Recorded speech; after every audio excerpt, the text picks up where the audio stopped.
তুমি দিবা না এক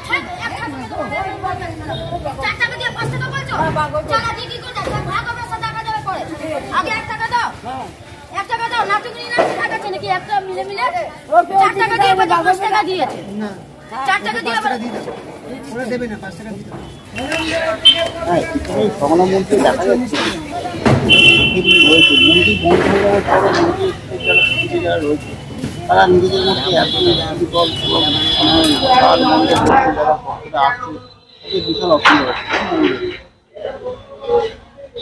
মন্দিরের ভেতরে যাত্রীরা বেরোবার সময়তে যে ভিখারিরা বসে থাকে অশ্লীল ভাষায় গালাগাল বন্ধ করে সেটার জন্য একটুখানি তাকাবেন আমার মনে হয় ভালো হবে। হ্যাঁ যাচ্ছাতাই খিস্তি মানে এগুলো মুখে আনা যায় না। মন্দির থেকে যদি ওদেরকে সেরকম ভাবে একটু সাইড করে বসানো যায় বা গালাগালি মন্দির থেকে যাতে একটু বিরোধ দেখা যায় তাহলে ভালো হয়। যাত্রীরা বাইরে থেকে আসে তাদের খুব খারাপ লাগে। মন্দিরের ভেতরে যে এখন ভোগ খাওয়ার ব্যাপার আছে, ভোগ খেয়ে তারা বেরোচ্ছে, এখন বেরোবার সময় তাদেরকে যাত্রীরা আসে 2-4 পয়সা করে দেয়, তার পরিপ্রেক্ষিতে গালাগাল মন্দ এসব যাতে হবে যাত্রীরা শুনতে প্রচুর খারাপ লাগছে।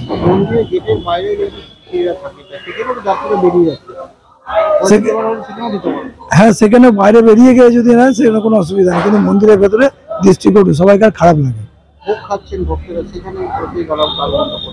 একদম।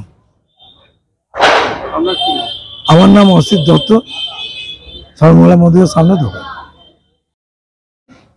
দেখা যাচ্ছে যে সর্বমঙ্গলা মন্দিরে ভিখিরি যারা রয়েছে ওই মন্দির বন্ধ হয়ে যাওয়ার পরও ভিতরে বসতে ভোগ খাওয়ার চাইছে, ভক্তদের যে ভোগ খাওয়ার চাইছে সেই টাইমে এরা বসে থাকছে ভিতরে এবং তারা নিজেদের মধ্যে ঝগড়া মারামারি এবং মুখ খিস্তি সব কালমন্দ করছে, এগুলো ভক্তরা অভিযোগ করছে, কি বলবে? এটা তো আমরা এই যে অভিযোগটা আপনি আজকে করলেন এই অভিযোগটা আমরা আগেও পেয়েছি। সব মন্দির বন্ধ হয়ে যাওয়ার পরে এদের কাউকে আমরা ভিতরে অ্যালাউ করি না, সবাই বেরিয়ে চলে যায়। আমাদের পুলিশ স্টাফেরা আছে তারা এদেরকে বার করে দেয়, কিন্তু এক দিন এরা তো থেকে যায়, এবার থেকে গিয়ে ভক্তদেরকে বিরক্ত করছে, গালিগালাজ করছে, এটা তো মন্দিরের পক্ষে খুবই একটা বাজে ব্যাপার। যাই হোক আপনার কাছে ইনফরমেশনটা আমি পেলাম, আমাদের মন্দিরের তরফ থেকে এই ব্যাপারটা কী করা যায় আমরা দেখছি, এবং এরা সংখ্যায় অনেকেই আছে যারা অধিকাংশ সময়টা এখানে মন্দিরে থাকে, এবং যদিও বিকেলের পরে আর মন্দিরে এরা কেউ বিশেষ থাকে না, কিন্তু দিনের বেলাতে যারা থাকে তারা এই ধরনের যদি আচরণ মানুষের কাছে করে এটা মন্দিরের কাছে আর খুব মানে ভক্তদের কাছে খুব একটা বাজে বার্তা পৌঁছাবে এই মানে পরিবেশ সম্পর্কে।